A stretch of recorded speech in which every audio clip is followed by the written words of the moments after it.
Shalom, shalom, shalom, peuple de Dieu. Recevez toutes les salutations de la part de l'Éternel. Amen, amen. Je suis encore la voix du plus petit de tous les serviteurs de Dieu, l'évangéliste Dominique Eclou. Et actuellement, je demande la main précieuse de l'Éternel sur ta vie, n'importe où tu es actuellement, ma soeur, mon frère. Et ce matin, je suis venu encore avec un message pour toi. Je suis venu encore avec la parole de Dieu.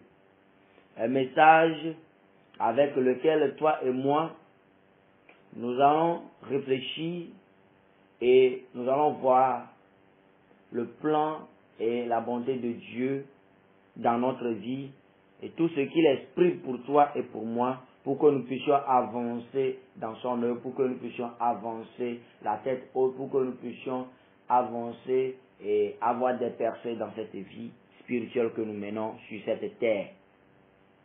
Alors, avant toute chose, j'aimerais qu'on remette tout entre les mains de l'Éternel. Alors, prions. Seigneur éternel, Dieu de gloire, Dieu de bonté, nous te disons merci et nous te louons actuellement pour tout ce que tu fais dans notre vie. Tu nous as gardés, tu nous as protégés, tu as fait tout dans notre vie pour que nous soyons encore gardés en vie jusqu'à ce matin. Et maintenant, je prie, je remets la parole entre tes mains, que cette parole agisse puissamment dans la vie de tes enfants et pour qu'elle puisse changer beaucoup de choses, changer nos mentalités et changer pour que notre niveau spirituel et notre niveau d'adoration puisse être rehaussé pour la seule gloire de ton nom.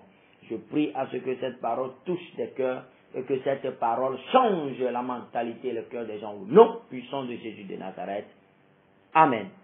Je profite de l'occasion pour saluer tous les hommes de Dieu qui me connaissent, qui m'aiment, qui prient pour moi, qui me donnent des conseils.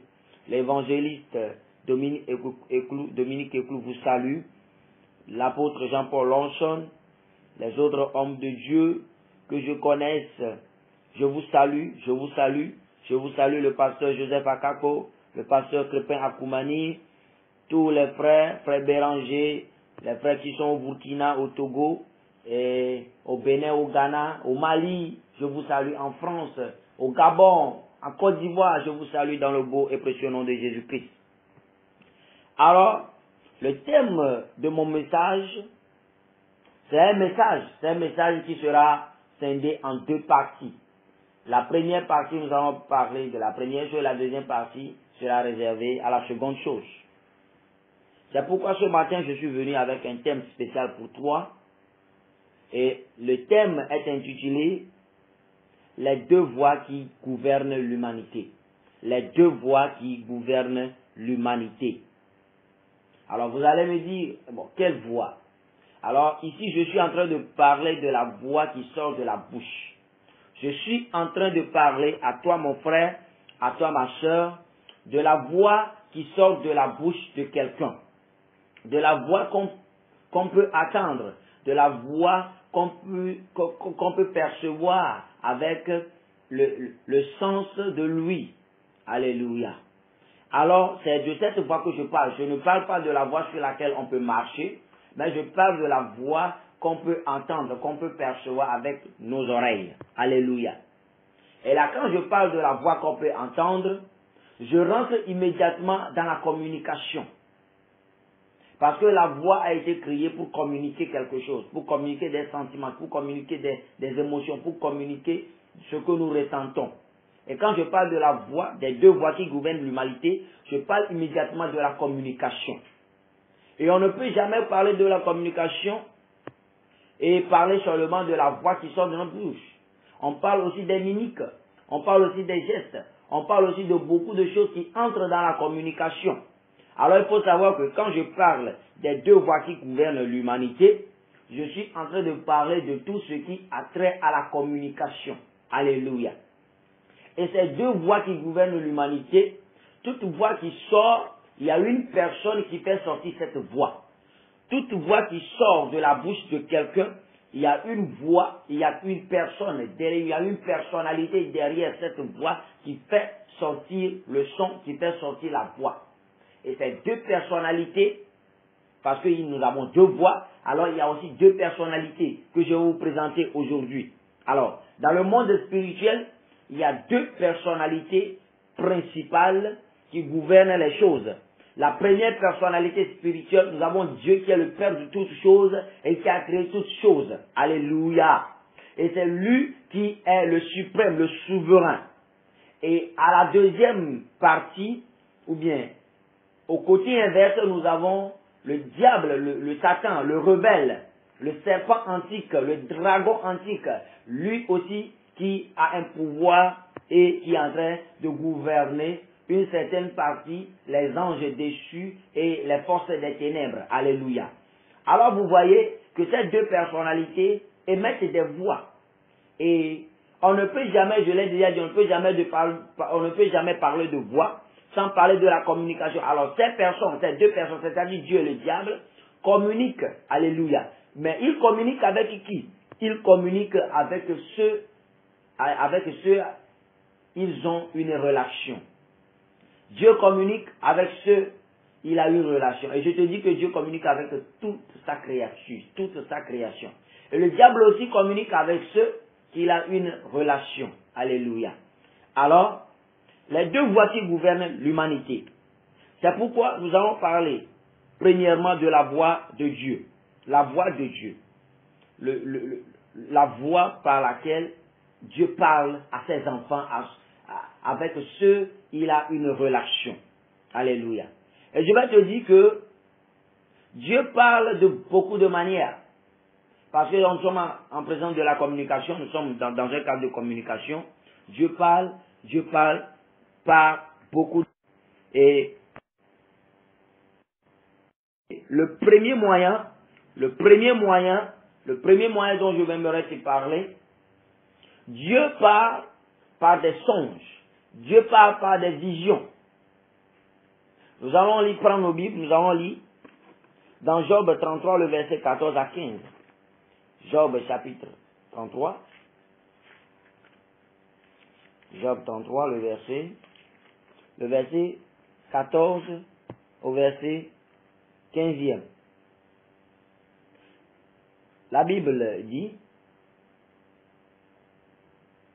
déclare, Dieu parle cependant tantôt d'une manière, tantôt d'une autre.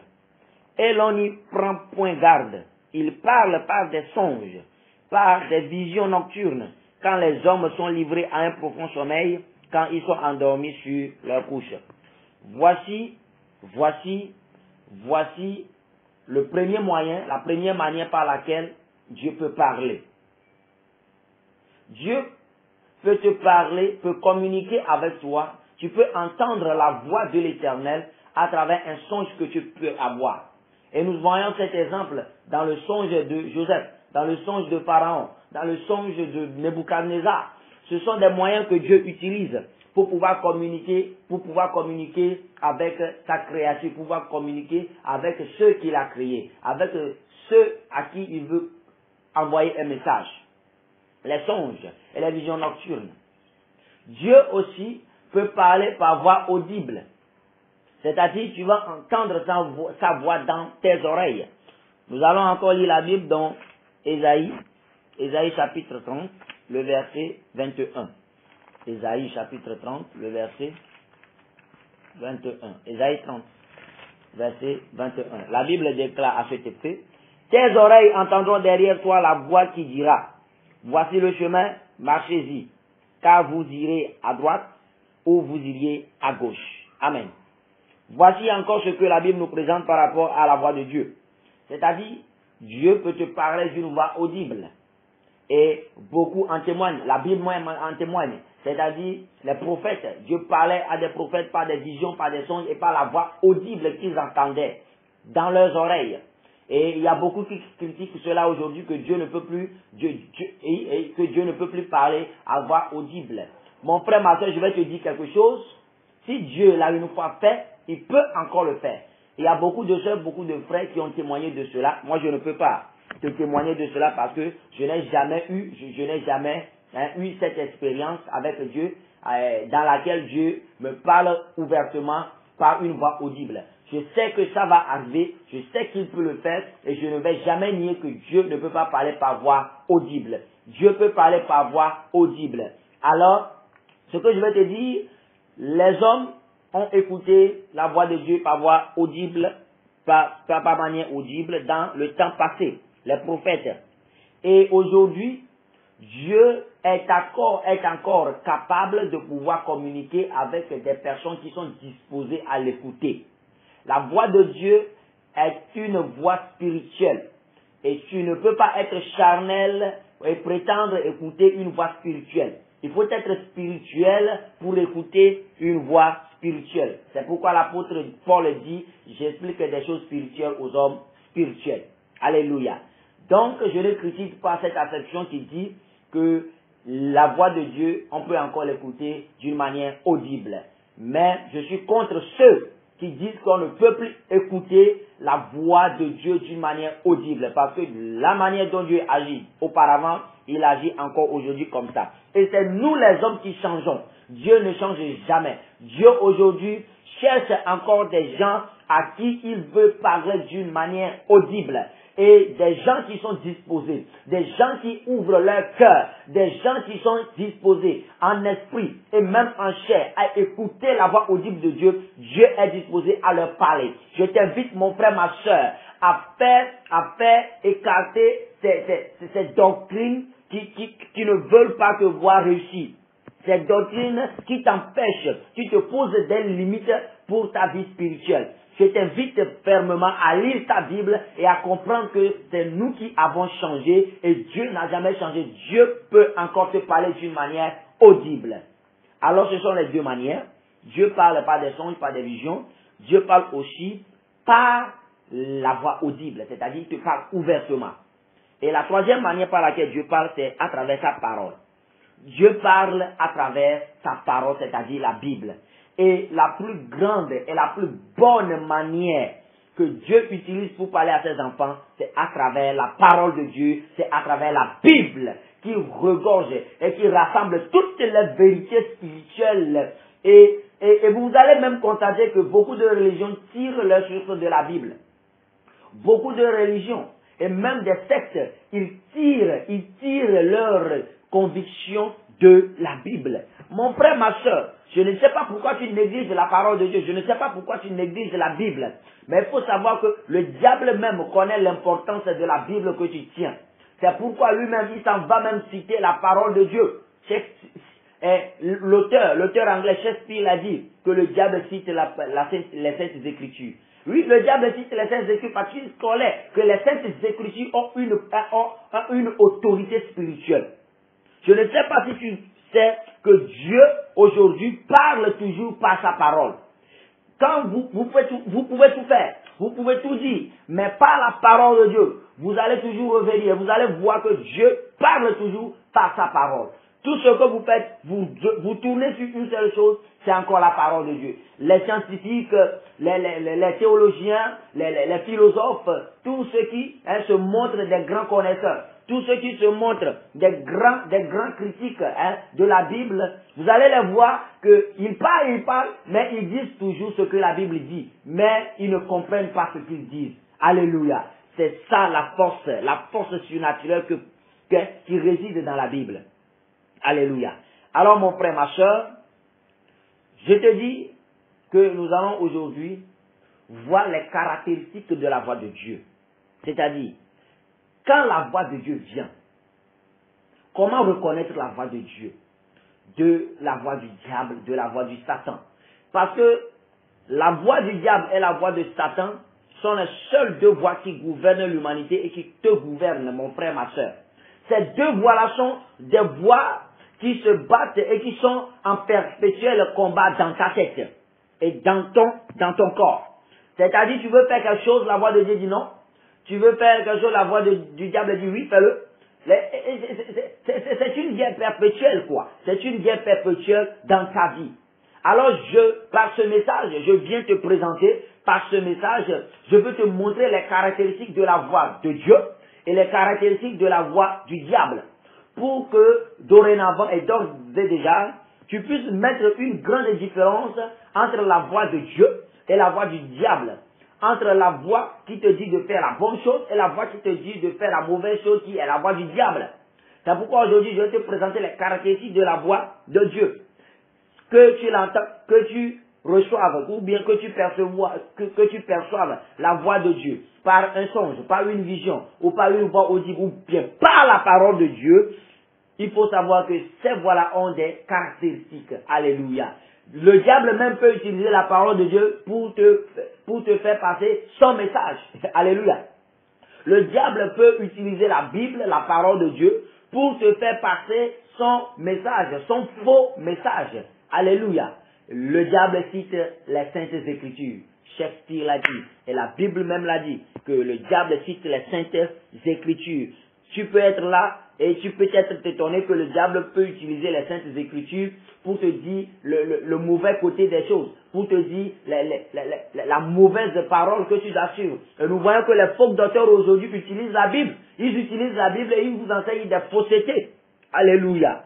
Alors mon frère, ma soeur, nous allons entamer la première partie de cet enseignement qui est les caractéristiques de la voix de Dieu. Comment reconnaître la voix de Dieu? Quand Dieu te parle par un songe, par une vision, ou quand Dieu te parle par voix audible, quand Dieu te parle par sa parole, comment reconnaître immédiatement que c'est Dieu qui est en train de me parler? Alors mon frère, ma soeur, prends ta Bible immédiatement, prends ta Bible, nous allons prendre notre Bible, nous allons fouiller notre Bible aujourd'hui et nous allons découvrir les choses. Alors nous allons commencer par la première chose, les caractéristiques de la voix de Dieu.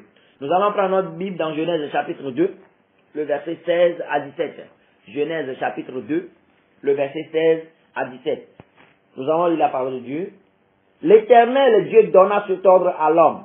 Tu pourras manger de tous les arbres du jardin, mais tu ne mangeras pas de l'arbre de la connaissance du bien et du mal, car le jour où tu en mangeras, tu mourras. Amen.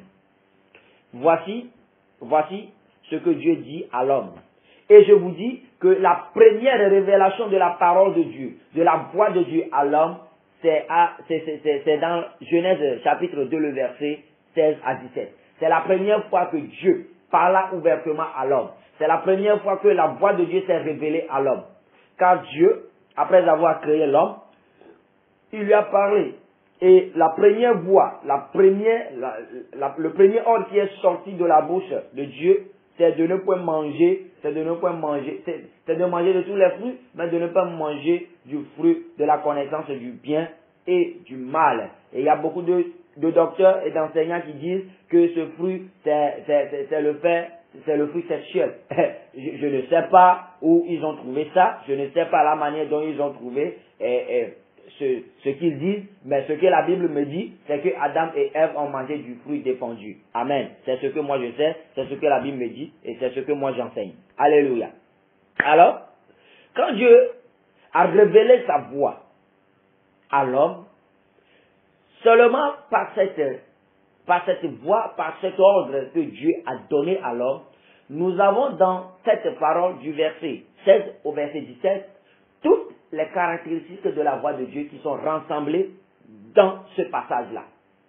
Pour reconnaître la voix de Dieu, nous avons toutes ces caractéristiques qui sont rassemblées dans le verset 16 à 17. Et c'est la première révélation de la voix de Dieu à l'humanité, à l'homme qui est notre grand-papa, notre aïeux, notre patriarche Adam.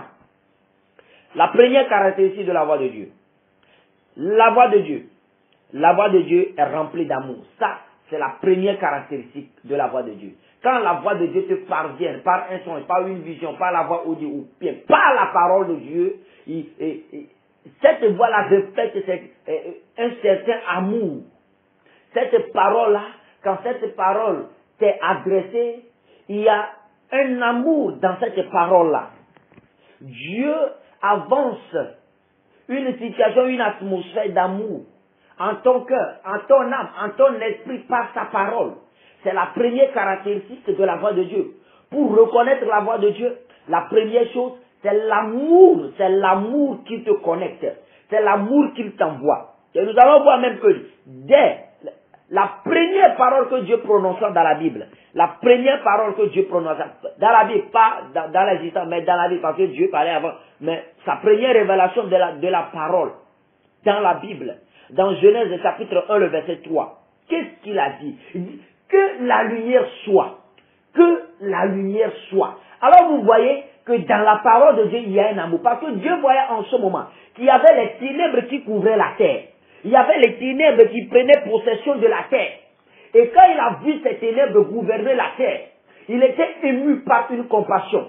Il était ému par l'amour parce que son nom est amour. Et c'est pourquoi, voyant le sort de la terre dans les ténèbres, il a dit non, il faut que je fasse quelque chose. Et Dieu a démontré son amour en commandant à la lumière d'apparaître. C'est pourquoi il a dit que la lumière soit. Et la Bible dit, et la lumière fut. Alléluia. Et la lumière fut. Nous voyons que dès la première parole de Dieu, la première parole que Dieu a sortie en faveur de la terre, la parole là est revêtue d'un certain amour. Et c'est cet amour-là que Dieu communique encore de nos jours à travers sa parole.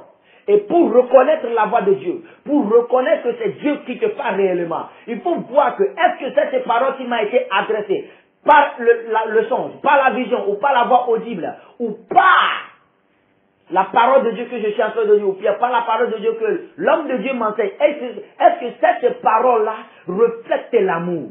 Est-ce que cette parole-là reflète réellement le caractère de Dieu? Parce que l'amour, ça, c'est le grand caractère et le suprême caractère de Dieu, car Dieu est amour. Alléluia. Dieu l'a dit dans Genèse chapitre 2, le verset 16, il dit, l'Éternel Dieu donna cet ordre à l'homme, tu pourras manger de tous les arbres du jardin. Parce que Dieu voit que l'homme peut avoir faim. Il sait que Dieu, un jour arrivé, l'homme pourra avoir faim. C'est pourquoi, pour remédier à sa faim, pour que l'homme soit autonome, pour que l'homme n'ait besoin de rien, il lui a dit, tu peux manger de tout. Tu peux manger de tout. Parce que Dieu sait que l'homme peut avoir faim. C'est pourquoi elle a dit, tu peux manger de tous les fruits de ce jardin. Alléluia. Vous voyez l'amour que Dieu a manifesté à l'homme et à l'humanité. Ça, c'est la première caractéristique de la voix de Dieu. L'amour. Nous allons lire Exode chapitre 16, le verset 12 à 16. Exode chapitre 16, le verset 12. Le verset 12 et le verset 16. La parole de Dieu dit, j'ai entendu les murmures des enfants d'Israël, dis-leur, entre les deux soirs, vous mangerez de la viande, et au matin, vous rassasierez du pain, et vous saurez que je suis l'Éternel, votre Dieu. Le verset 16 dit, voici ce que l'Éternel a ordonné, que chacun de vous en ramasse ce qu'il faut pour sa nourriture, un homère par tête, suivant le nombre de vos personnes, chacun en prendra pour ceux qui sont dans sa tente. Vous voyez, le peuple d'Israël marchait dans le désert, autant pour moi, marchait dans le désert. Et ils étaient accablés par la soif et par la faim. Et vous voyez, ils ont murmuré contre Moïse, l'homme de Dieu qui les conduisait. Et quand Dieu a entendu les murmures de son peuple, il est descendu et il a fait un vœu. Par amour, parce qu'il a dit à la fin que vous saurez que je suis l'Éternel, votre Dieu. Et il a dit, vous ramasserez, vous serez rassasiés, vous mangerez. Parce que Dieu savait que le peuple avait faim. Le peuple a besoin de la nourriture. Le peuple a besoin de boire de l'eau. C'est pourquoi il a promis la nourriture. Et les cailles sont venus. Ils ont mangé des cailles, ils ont mangé de la viande. Et ils ont ramassé de la manne qui pleuvait dans le désert. Alléluia. Il a fait pleuvoir la manne dans le désert. Mon frère, ma soeur, je te dis aujourd'hui, Dieu est amour. Et Dieu est prêt à tout pour que tu sois à l'aise dans ta vie de chrétienté. Mon frère, ma soeur, je ne sais pas pourquoi tu es accablé, je ne sais pas pourquoi dans ta vie tu penses à autre chose plutôt que de penser à Dieu. Regardez ce que la Bible nous dit, que Dieu a pourvu, parce que son nom c'est Jéhovah Jireh. Dieu a pourvu aux besoins de son peuple. Dieu a pourvu aux besoins d'Adam. Dieu a pourvu aux besoins de la terre quand la terre avait besoin de la lumière. Et Dieu a pourvu au salut de l'humanité en donnant son Fils unique. Dieu est amour. Dieu a tant aimé le monde qu'il a donné son Fils unique. On dit que Dieu a tant aimé le monde. Alors mon frère, ma soeur, la première caractéristique de la voix de Dieu, c'est l'amour. Quand une voix est adressée, par un songe, par une vision, par voix audible ou bien par la parole de Dieu, qu'un homme de Dieu te presse, quand quand cette parole-là n'est pas véhiculée par amour, quand cette parole-là n'était pas adressée avec amour, il faut savoir en même temps que cette parole-là ne vient pas de Dieu. Parce que la parole de Dieu ne vient pas à une personne sans que cette parole-là soit revêtue de l'amour que Dieu lui-même est. Car il est amour et sa parole aussi doit refléter son amour. Alléluia. Je parle à une femme, je parle à une soeur. Je suis en train de parler à un homme qui m'écoute actuellement. Donc nous allons prendre aussi 1 Jean chapitre 4. 1 Jean chapitre 4, le verset 8. 1 Jean chapitre 4, le verset 8. 1 Jean chapitre 4, le verset 8. Je lis la parole de Dieu. Celui qui n'aime pas n'a pas connu Dieu, car Dieu est amour. Regardez ce que l'apôtre Jean, l'apôtre de l'amour, dit. Celui qui n'aime pas n'est pas de Dieu, car Dieu est amour. Regardez, Dieu est amour. Donc ça veut dire que sa parole aussi doit refléter l'amour. Sa parole aussi doit refléter l'amour. Je n'ai jamais vu un chien qui a mis bas, une chienne qui a mis bas, et les chiots, ou bien les animaux qui sont sortis de cette chienne-là ressemblent à une chèvre. Alléluia. Quand une chienne met bas, une chienne met bas des chiots. Alléluia. Une chienne met bas des chiots. Une chienne ne peut pas mettre bas des chèvres, des cabris, ou bien des brebis. Alléluia. Dieu est amour, donc ça veut dire que la parole qui doit sortir de Dieu, la parole doit être revêtue d'amour. La parole c'est l'amour. Alléluia. Que Dieu bénisse la compréhension de quelqu'un. Que Dieu nous bénisse. Et pour que nous comprenions réellement quel est le plan de Dieu. Pour que nous comprenions réellement l'amour que Dieu veut afficher envers l'humanité et l'amour qu'il a donné pour tout le monde entier pour que nous soyons sauvés. Alléluia. C'est la première caractéristique. La parole de Dieu, ou bien la voix de Dieu est remplie d'amour. La voix de Dieu est remplie d'amour. La deuxième caractéristique de la voix de Dieu. La deuxième caractéristique de la voix de Dieu. La deuxième caractéristique. La voix de Dieu donne une liberté de choix. La voix de Dieu donne une liberté de choix. La première caractéristique, c'est l'amour. La deuxième caractéristique, c'est la liberté de choix. La première caractéristique, c'est l'amour. La deuxième caractéristique, c'est la liberté de choix. La parole de Dieu, ou bien la voix de Dieu, te donne une liberté de choix. La parole ou bien la voix de Dieu ne te contraint pas à faire quelque chose. Mais cette parole, quand elle t'est adressée, cette parole, cette voix te donne une liberté de choix. C'est-à-dire, cette voix pose les choses devant toi et cette parole t'invite à faire un choix. Cette parole t'invite à faire un bon choix, pas un mauvais choix. Regardez ce que Dieu a dit dans Genèse chapitre 2, le verset 16. Il dit: tu pourras manger de tous les arbres du jardin. Tu pourras manger de tous les arbres du jardin. Mais tu ne mangeras pas de l'arbre de la connaissance du bien et du mal. Regardez, tant bien même que l'arbre de la connaissance du bien et du mal et les arbres non défendus, l'arbre défendu, le fruit défendu et les fruits non défendus sont dans le même jardin, Dieu a donné cette liberté-là à l'homme de pouvoir choisir, de pouvoir faire son choix. Il a laissé cette liberté-là à l'homme. Mais Dieu n'oblige pas l'homme à faire un mauvais choix. Plutôt, il invite l'homme à faire un bon choix. Ce n'est pas parce que je mets le poison et l'eau potable devant la table et je dis à mon enfant, ça c'est de l'eau, ça c'est du poison. Bois l'eau potable. Si mon enfant veut boire du poison, c'est son choix. S'il veut boire de l'eau potable, c'est son choix. Je ne l'oblige pas à prendre de l'eau potable, mais seulement je lui dis que c'est l'eau potable qui est la bonne eau. Je ne sais pas si on se comprend. Je l'invite à boire de l'eau potable parce que je vois que c'est l'eau potable qui est bonne pour sa santé. Mais si lui-même prend du poison et il en boit, ça, il mourra et je vais l'enterrer. Je serai quand même dans la douleur, je serai attristé, mais c'est ce qu'il a fait. Mais si j'ai un moyen de le sauver, je l'amènerai à l'hôpital pour qu'il soit sauvé. Et c'est ce que Dieu fait, c'est ce qu'il a fait. C'est pourquoi il a envoyé son fils mourir pour toi et pour moi, pour que nous soyons sauvés. Quand notre papa Adam n'a pas su faire le bon choix. Alléluia. La parole de Dieu te donne une liberté de choix. La parole de Dieu ne te contraint pas. La parole de Dieu t'invite à faire le bon choix, mais ne te contraint pas à faire le bon choix.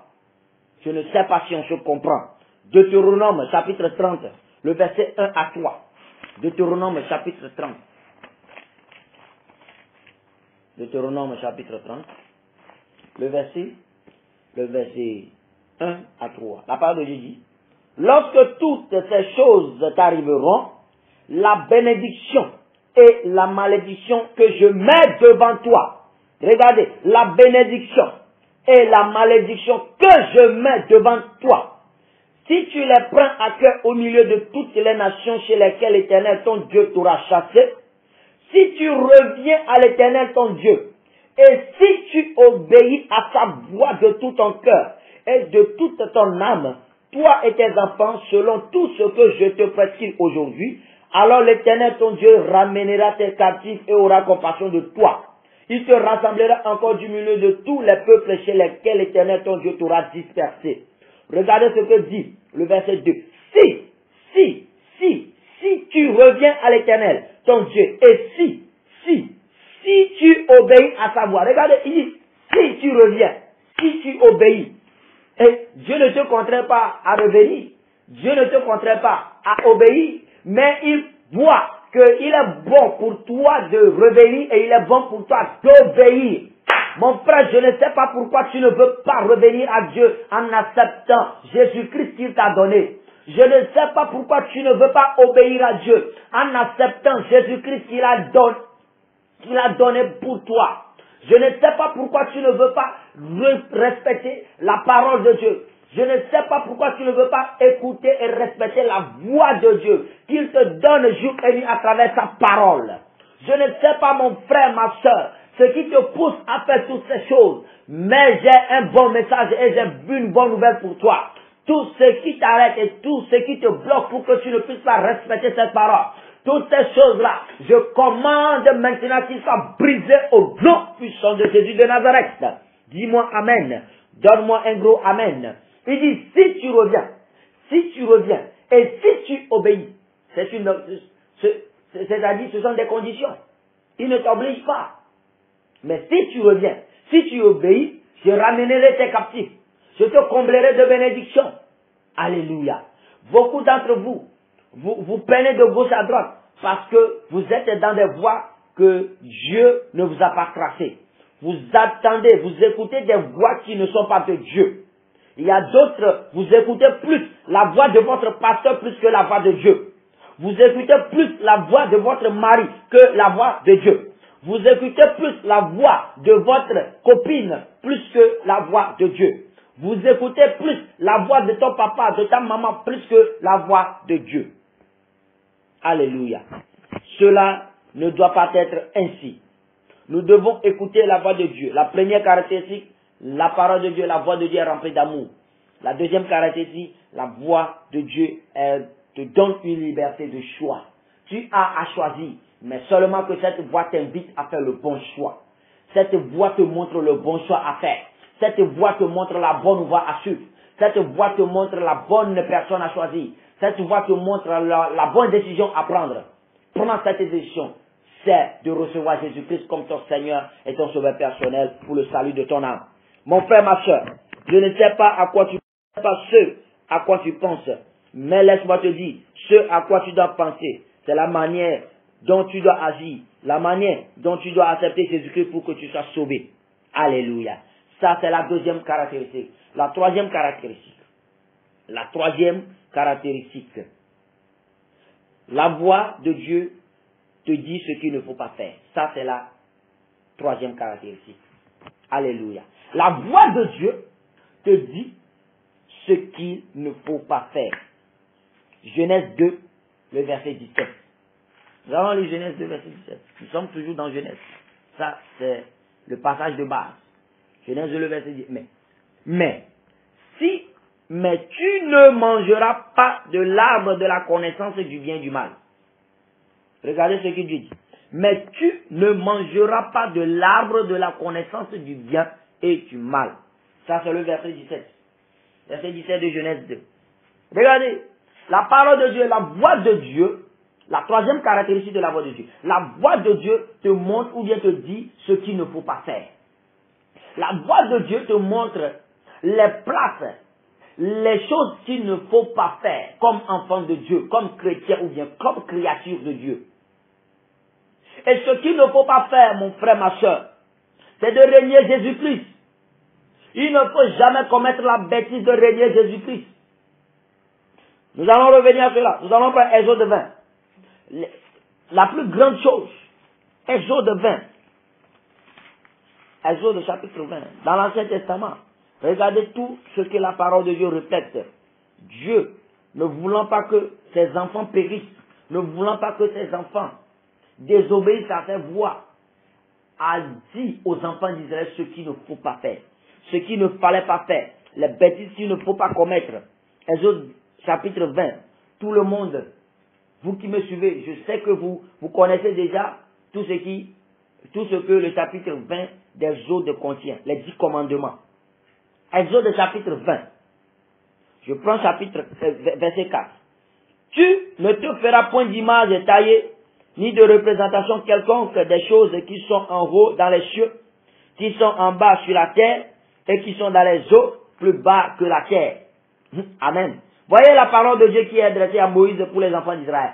Tu ne te feras point d'image taillée. C'est-à-dire, c'est ce qu'il ne faut pas faire. Voilà la caractéristique de la voix de Dieu. De la voix que Dieu envoie à ses enfants.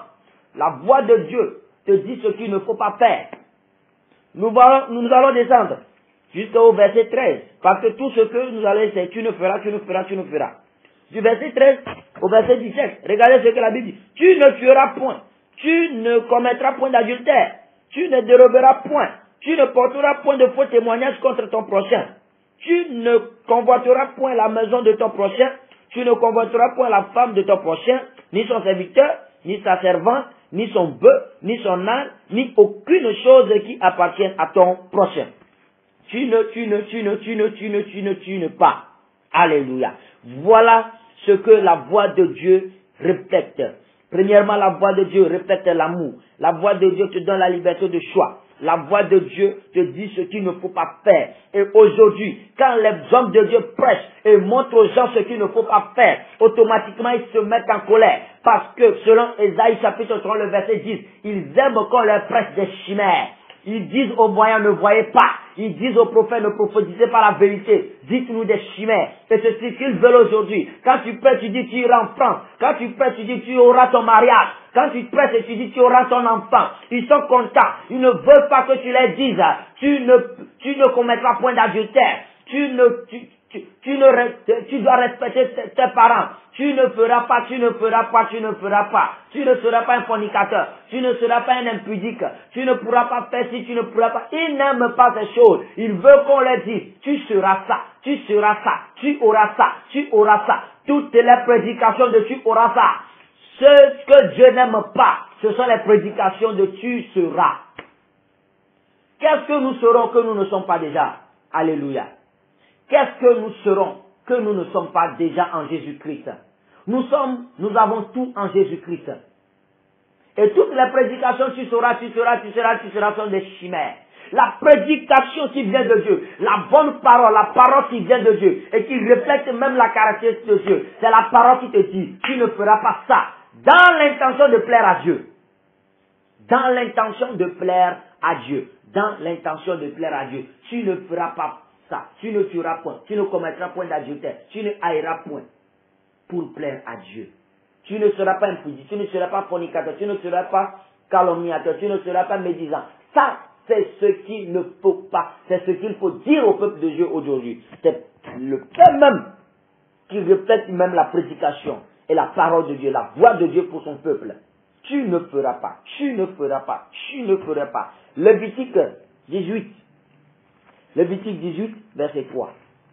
Lévitique 18, le verset 3. Il dit, vous ne ferez point ce qui se fait dans le pays d'Égypte où vous avez habité, Et vous ne ferez point ce qui se fait dans le pays de Canaan où je vous mène.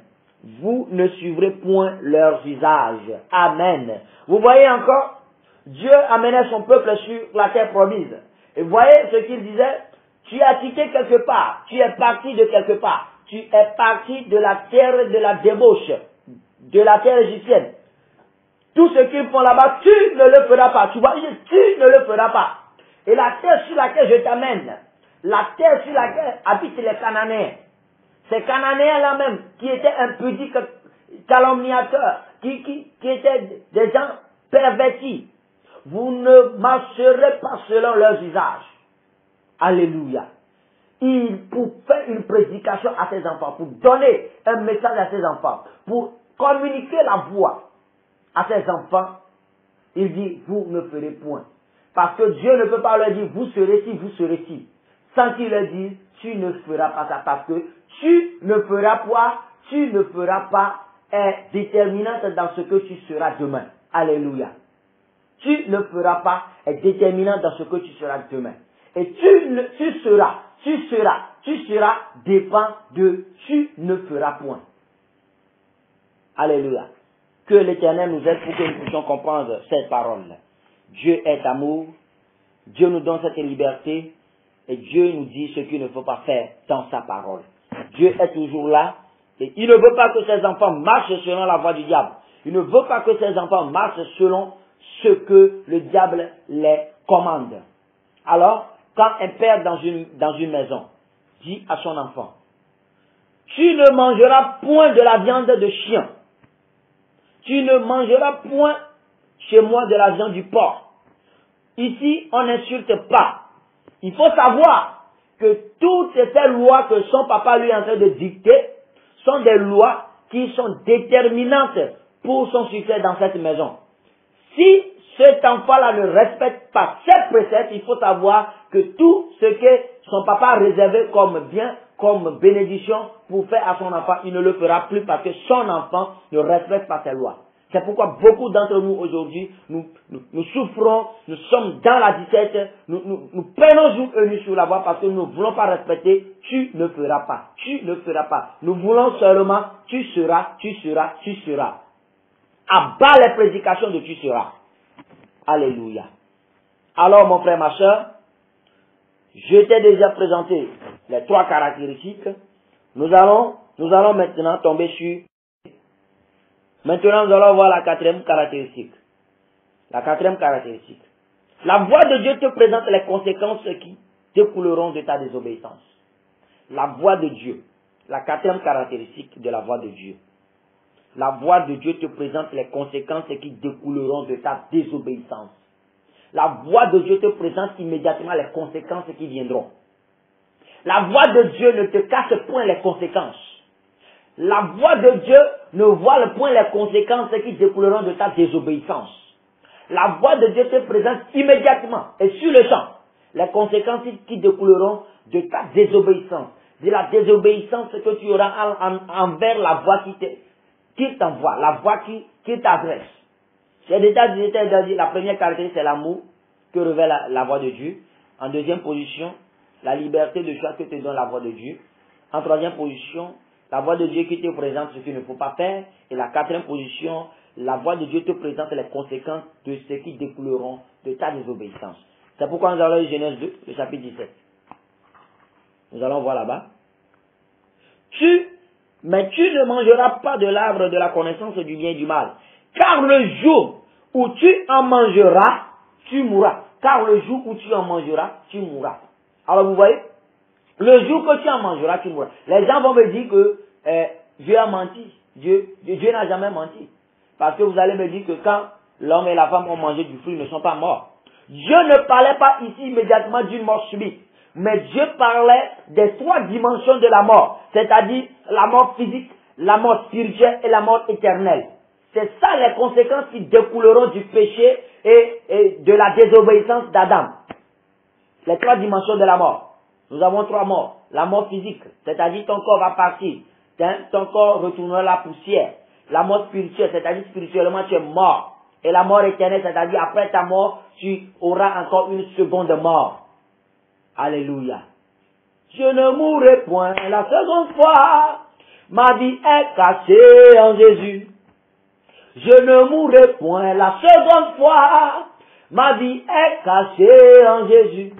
Il m'a donné la vie, oh, il m'a donné la vie.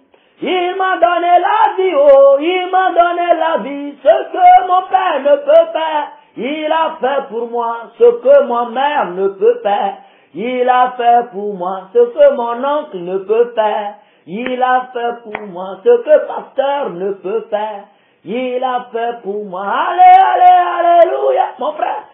Ce que ton pasteur, ta maman, ton papa, les gens ne peuvent pas te faire, c'est ce que Dieu a fait à te donner la vie éternelle à travers Jésus-Christ. Alléluia.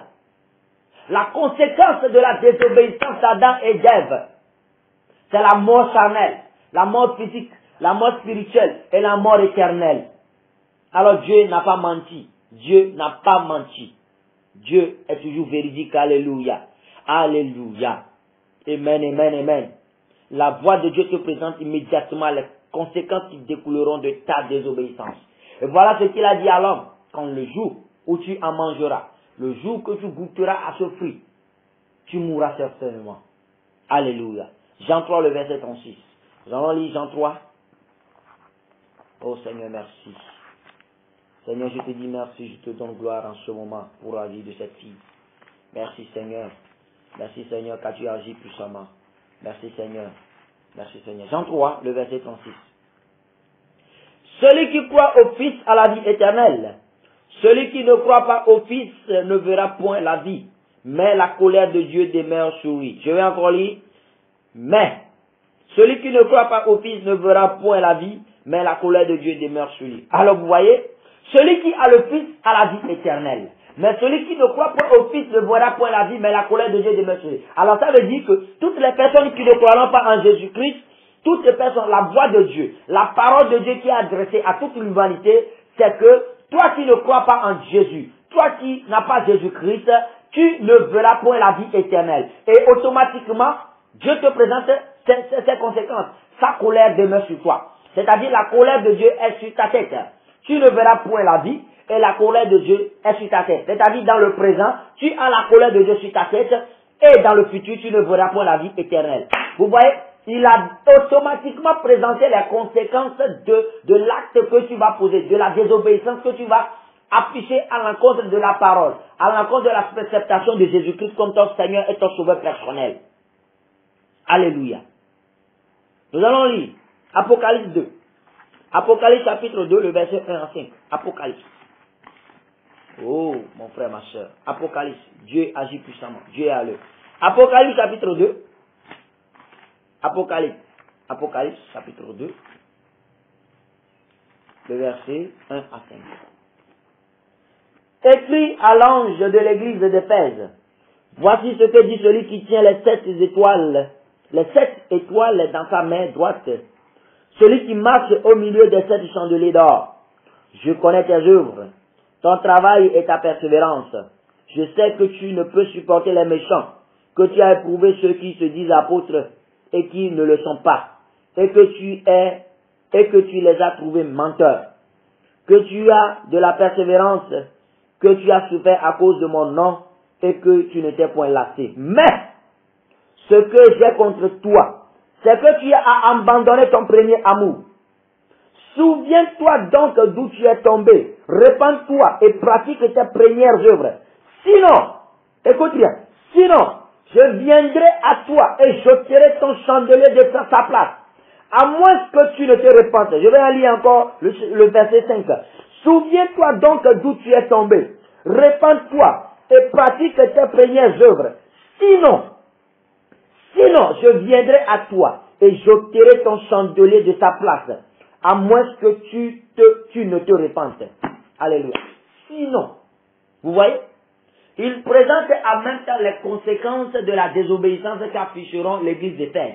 Alors, si vous désobéissez, voici ce que je ferai. Si vous désobéissez, voici ce que vous aurez.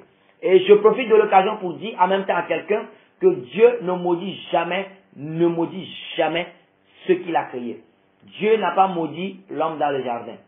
Dieu a prononcé une sentence et n'a jamais maudit Adam et n'a jamais maudit Ève. Mais les conséquences, tout ce qui découleront de leur désobéissance, c'est ce qu'ils trouvent. Mais Dieu a maudit le serpent. Dieu a maudit le serpent. Dieu n'a jamais maudit l'homme. Dieu n'a jamais maudit Ève. Alors, je sais que vous aurez des questions à poser sur ce thème. C'est un thème que nous aurons à développer. Mais aujourd'hui, nous sommes sur les caractéristiques de la voix de Dieu. Regardez ce que Dieu dit à l'église d'Éphèse, que si vous ne gardez pas, si tu ne reviens pas à mon premier amour, à tes premières œuvres, je viendrai et j'ôterai le chandelier de sa place. J'ôterai le chandelier de sa place. Le chandelier ici représente l'Esprit de Dieu. Le chandelier ici représente la force que Dieu fait, la force que Dieu représente dans cette église. Dieu dit, j'ôterai ton chandelier. C'est-à-dire, l'église sera dégagée, l'église sera détruite. Alléluia. Et beaucoup d'églises aujourd'hui qui se disent l'église de Dieu, l'église de Dieu, l'église de Jésus-Christ, ces églises-là ont abandonné leur premier amour. Ils ont abandonné leur prédication, tu ne feras pas. Et ils ont épousé la prédication, tu seras. Alléluia. Revenez à vos premières œuvres. Revenez à vos premières œuvres. Pasteur, reviens à ta première prédication. Reviens à tes premières œuvres. Reviens à tes œuvres caritatives. Reviens à ton évangélisation personnelle. Reviens à tes bonnes œuvres. Reviens à la vie de purification, à la vie de pureté que tu menais. Reviens mon père, ma soeur, à la vie de chasteté à laquelle tu t'es confié. Reviens ma soeur, reviens mon frère. Mon frère, reviens à ton premier amour. Sinon, l'Éternel reviendra et ôtera ton chandelier de sa place. Alléluia.